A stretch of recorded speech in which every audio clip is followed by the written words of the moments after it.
O jornalismo que até agora era feito pelos jornalistas para os cidadãos está em transformação. Agora também as pessoas têm a possibilidade de produzir conteúdos, sobretudo fotografias que ajudam a mostrar mais do país e do mundo. Caminhamos para a era do repórter cidadão.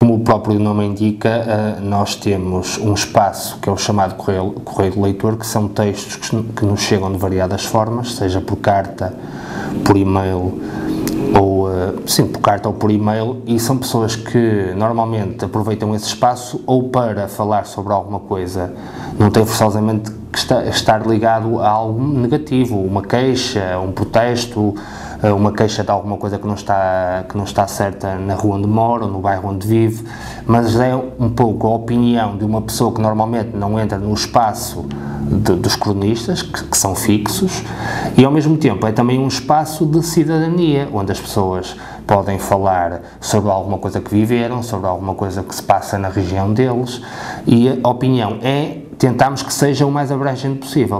Marisa Mourão estreou-se há alguns anos no jornalismo de cidadão. A fotografia, acompanhada de texto, fez-lhe ganhar notícias no Jornal Valenciano. Para esta jovem é importante que os meios locais ofereçam esta possibilidade à população, para que os leitores se sintam mais envolvidos. Num artigo nós nunca vamos descrever exatamente aquilo que aconteceu num determinado momento e assim com a imagem as pessoas podem ter ou o rosto ou o local onde aquilo aconteceu e não vão estar a pensar ou a imaginar como é que seria. Os jornalistas não podem estar em cada local constantemente, portanto, se uma pessoa contribuir é muito mais fácil. O jornal é feito pelos cidadãos e é para os cidadãos, portanto, acho que nós devemos contribuir.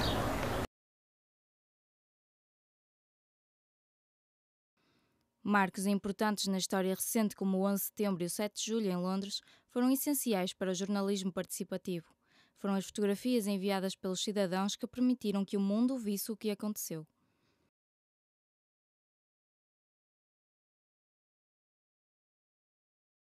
No verão passado, quando houve aquela série de incêndios na Madeira, foi possível ver na televisão, eu acompanhei principalmente o que se passou na SIC Notícias, muitos vídeos que chegaram e que foram transmitidos pela SIC Notícias, mas também na TVI, por exemplo, foram vídeos recolhidos por pessoas, não sei se foram por telemóveis ou por handycams, mas foram vídeos recolhidos pelas pessoas. Vemos agora o que aconteceu no fim de semana passado em Boston, por exemplo, vemos que muita da matéria que foi passada, os vídeos das explosões que foram mostrados por todo o mundo, foram vídeos recolhidos por pessoas, inclusive pessoas que estavam na corrida, que levavam consigo uma câmara à frente, foram esses vídeos que muitos desses vídeos nos chegaram.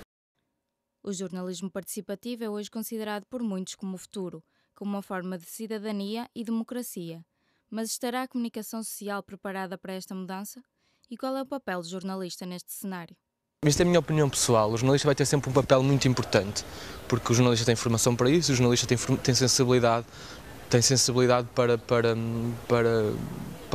analisar o que verdadeiramente é importante.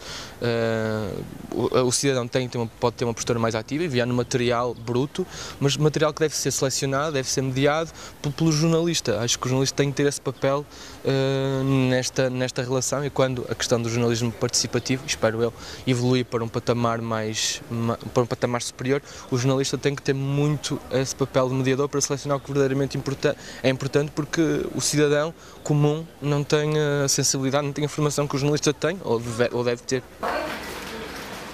Apesar deste cenário ser visto como importante na área da informação, poucos são os meios de comunicação social que disponibilizam canais para as pessoas participarem. Antes de nós pensarmos se as pessoas têm motivação, as pessoas só vão ter motivação de assumirem uma postura mais ativa no universo informativo se os responsáveis pelos órgãos de comunicação social permitirem isso, se os responsáveis pelos órgãos de comunicação social lançarem esse contributo. Nós vemos que isso em Portugal praticamente não existe, mas se nós olharmos para o caso da BBC, por exemplo, ou da Sky ou da própria CNN, a CNN, por exemplo, tem uma aplicação que é mesmo o CNN Mobile, que permite que cada pessoa faça um upload de alguma coisa que aconteça e que seja enviado para lá. Tenho por missão fechar muitas vezes o jornal, portanto eu é que escolho os assuntos de primeira página, eu é que faço, ou que tento conduzir o processo do fecho da primeira página. E quando eu tenho uma boa fotografia, dificilmente na manchete eu meto um lead, uma entrada de texto na página. Isto é, uma boa fotografia e um bom título, que nem é preciso ficar numa letra muito grande, uma boa fotografia chama a atenção. Depois para levar lá o título para situar as pessoas, mas não precisa levar um texto ao lado, basta apenas levar a página onde as pessoas podem ler o desenvolvimento daquela notícia.